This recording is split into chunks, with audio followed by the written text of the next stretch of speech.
स्वागत करता हूं। आप देख रहे हैं नर्सिंग ज्ञान। मैं हूं राहुल मिश्रा और आप लोग को स्वागत करता हूं। आज की इस वीडियो में मैं आपको बताऊंगा कि मध्य प्रदेश में क्या कुछ होने वाला है आगे, क्योंकि लगभग लगभग अब रिजल्ट क्लियर क्लियर जो है आपका दिखाई दे रहा है। कुछ स्टूडेंट को छोड़ दिया जाए तो मैक्सिमम स्टूडेंट का रिजल्ट क्लियर हो चुका है। ठीक है, जिन कुछ स्टूडेंट का किसी कारण से रिजल्ट रुका है, अगर वो 109 कॉलेज में आते हैं, अगर उसका 109 कॉलेज में अगर उनका छूट गया होगा इंटरनल मार्क्स और वो इंटरनल मार्क उनके कॉलेज के द्वारा डाल दिया गया होगा, तो उम्मीद है कि वो भी रिजल्ट जल्द ही पब्लिश कर दिया जाएगा।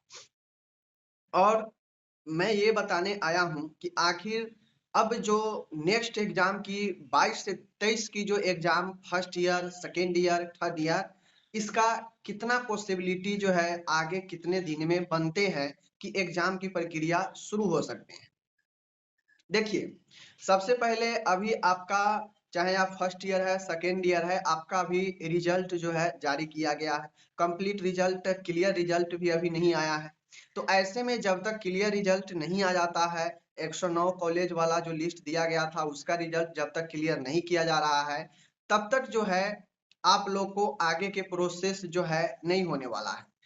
109 कॉलेज का रिजल्ट दिया जाएगा, फिर उन लोगों को रीटोटलिंग रीचेकिंग का फॉर्म दिया जाएगा। अभी जो 56 कॉलेज का आया है इनको भी मिलेगा रीटोटलिंग रीचेकिंग का मौका। 109 कॉलेज का रिजल्ट आएगा, उसका भी मिलेगा मौका रीटोटलिंग रीचेकिंग का। तो ऐसे में कुल मिला के देखा जाए तो लगभग लगभग ये मई तो खींच लेगा। ये मई तो नो डाउट आपको खींच लेगा। उसके बाद अगर इस मई के लास्ट तक आपका रिजल्ट 109 वाला का दे दिया जा रहा है या इधर ही दे दिया जा रहा है, तो उम्मीद है कि जून स्टार्टिंग तक आपका रीटोटलिंग रीचेकिंग 109 कॉलेज वाला भी हो जाएगा। तो आपका मई समाप्त हो जाएगा, जून स्टार्टिंग चला जाएगा। अब कोई भी रीटोटलिंग या रीचेकिंग होगा जो पहले भी भरा चुका है, वो सबका रिजल्ट एक ही साथ पब्लिश किया जाएगा। एक साथ पब्लिश इसलिए किया जाएगा क्योंकि रिजल्ट आपका टुकड़ों में आया है, लेकिन रीटोटलिंग का फॉर्म, रीचेकिंग का जो फॉर्म है वो टुकड़ों में डला रहा है रिजल्ट के कारण। लेकिन जो रिजल्ट रीटोटलिंग रीचेकिंग का आएगा उसमें ऐसा नहीं काउंसिल कर सकता है कि टुकड़ा में रिजल्ट देगा, क्योंकि परेशानियां फिर उसको ही बढ़ने वाला है कि थोड़े थोड़े स्टूडेंट का रिजल्ट तैयार करो, फिर पब्लिश करो, फिर तैयार करो, फिर पब्लिश करो। तो ऐसे में हमें जहां तक लगता है कि सबका फाइनली रीटोटलिंग रीचेकिंग यानी रीवैल्यूएशन का जो रिजल्ट होगा वो एक साथ ही जारी किया जाएगा। तो ऐसे में हमें लगता है पूरा जून तो आपका जो है ले ही लेगा रिवैल्यूएशन के रिजल्ट देने में। पूरा जून, हो सकता है जुलाई भी फर्स्ट वीक चला जाए रिजल्ट के लिए, ठीक है, लेकिन पूरा जून तो आपको ले ही लेगा, क्योंकि अभी 109 वाला का भी फॉर्म डलाएगा रीटोटलिंग रीचेकिंग का, तो फिर उसमें भी कुछ समय लेगा। तो ऐसे में पूरा जून उम्मीद है कि रीटोटलिंग रीचेकिंग में ले लेगा। उस हो सकता है जून लास्ट तक या जुलाई के प्रथम वीक तक आपका रीटोटलिंग रीचेकिंग का रिजल्ट देगा, ठीक है। अब आपको पता है कि रीटोटलिंग रीचेकिंग का रिजल्ट देने के बाद सप्ली का एग्जाम होता है। सप्ली में जो लोग फेल करके रहते हैं उनका एग्जाम होता है, जो जो सब्जेक्ट में फेल होते हैं।